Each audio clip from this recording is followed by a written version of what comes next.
Assalamualaikum warahmatullahi wabarakatuh. Bagaimana kabar kalian hari ini? Semoga semuanya dalam keadaan sehat ya. Nah, di hari yang cerah ini kita akan bersama-sama belajar tentang cara mengendalikan emosi. Sebelum kita mulai, jangan lupa untuk mengawali kegiatan hari ini dengan berdoa. Apa yang kalian ketahui tentang emosi? Kita semua pasti pernah mengalami yang namanya perasaan marah, perasaan senang, atau perasaan sedih. Perasaan-perasaan ini yang disebut dengan emosi. Emosi merupakan gambaran dari perasaan manusia ketika menghadapi berbagai situasi dan kondisi yang berbeda-beda. Lalu, apa manfaat emosi dalam kehidupan manusia? Emosi sangat bermanfaat bagi kehidupan manusia. Fungsi yang pertama, yakni emosi sebagai kekuatan untuk bertahan hidup. Dalam hal ini, emosi dapat memberikan kekuatan manusia untuk mempertahankan dirinya dari gangguan atau rintangan di hidupnya. Munculnya perasaan sayang, cinta, marah, benci akan membuat manusia lebih menikmati dinamika kehidupan bersama orang lain. Bayangkan jika kalian tidak memiliki perasaan emosi seperti yang saya sebutkan tadi. Kita akan kesulitan untuk mengekspresikan diri kepada orang lain, sehingga orang lain tidak mengetahui apa yang sedang kita rasakan. Fungsi yang kedua, yakni emosi sebagai pembangkit energi.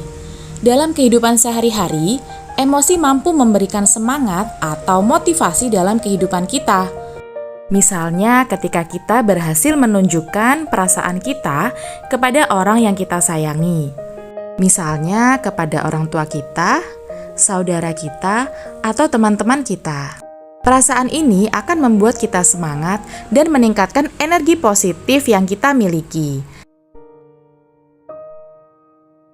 Dan yang ketiga, emosi sebagai pembawa pesan. Biasanya, emosi mampu memberitahu bagaimana kondisi orang-orang yang berada di sekitar kita, terutama untuk orang-orang yang kita sayangi. Sehingga, kita mampu melakukan apapun sesuai dengan perasaan yang dirasakan saat itu, baik dalam kondisi bahagia dengan ikut bahagia, atau kondisi sedih dengan ikut berempati. Apakah kalian sudah pernah melihat kondisi emosi dari teman-teman di sekitar kalian? Dan apa yang sudah kalian lakukan untuk merespon emosi tersebut? Ada dua aspek yang mempengaruhi munculnya emosi. Yang pertama adalah faktor dari dalam diri.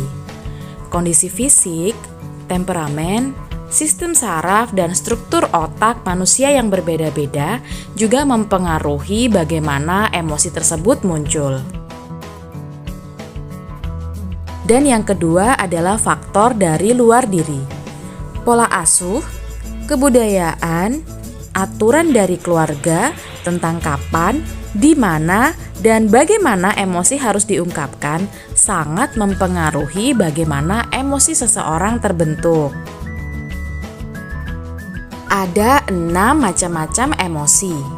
Emosi yang pertama yakni emosi bahagia. Yang kedua adalah emosi sedih. Kemudian ada emosi takut. Yang keempat adalah emosi jijik.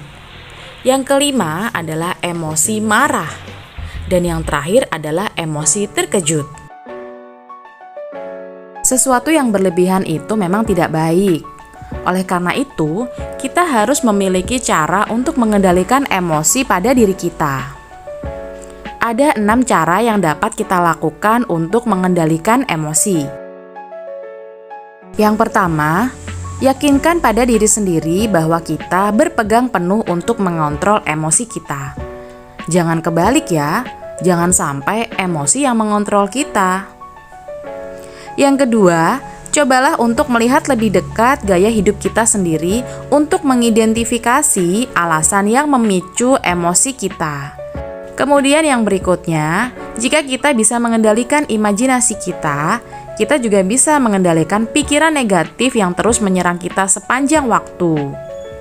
Hindari kecurigaan dan bebaskan dirimu dari pikiran yang terus berulang. Dan berikutnya, untuk mengatasi emosi yang berlebihan, biasakan untuk merelakan atau mengikhlaskan dan tidak menyimpan dendam. Ini akan membantu kita untuk mengontrol emosi negatif yang biasa muncul pada kondisi negatif tertentu. Dan yang terakhir, jika kamu merasa bereaksi berlebihan pada situasi tertentu, cobalah untuk berzikir. Ingat, zikir menjaga hati untuk tetap hidup ya.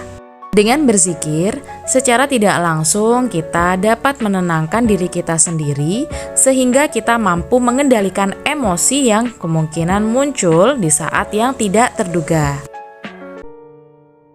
Hari ini saya akan mengajak kalian untuk mengidentifikasi sebuah contoh kasus yang melibatkan cara pengendalian emosi. Langsung saja yuk kita ikuti studi kasus berikut ini. Rahma merupakan seorang remaja yang menyukai lagu-lagu Korea.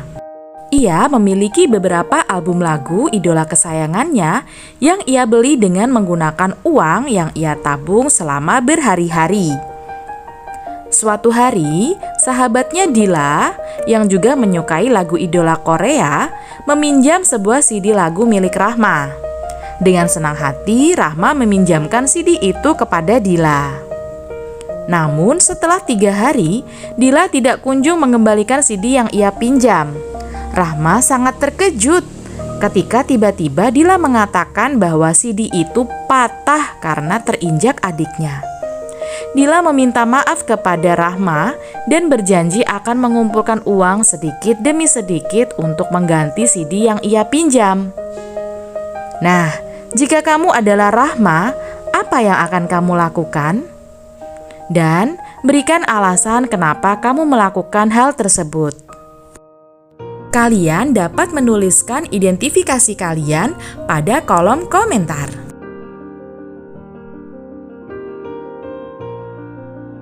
Dan bersegeralah kamu kepada ampunan dari Tuhanmu dan kepada surga yang luasnya seluas langit dan bumi yang disediakan untuk orang-orang yang bertakwa, yaitu orang-orang yang menafkahkan hartanya, baik di waktu lapang maupun sempit, dan orang-orang yang menahan amarahnya dan memaafkan kesalahan orang.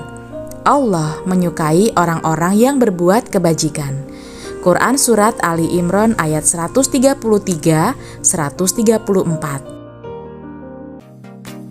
Demikian pertemuan kita hari ini. Semoga kita semua mendapatkan manfaat dari materi layanan pada sesi kali ini. Ingat, manusia hebat adalah manusia yang bisa mengendalikan diri saat dikuasai amarah, tenang saat dipermalukan, dan tersenyum saat diremehkan.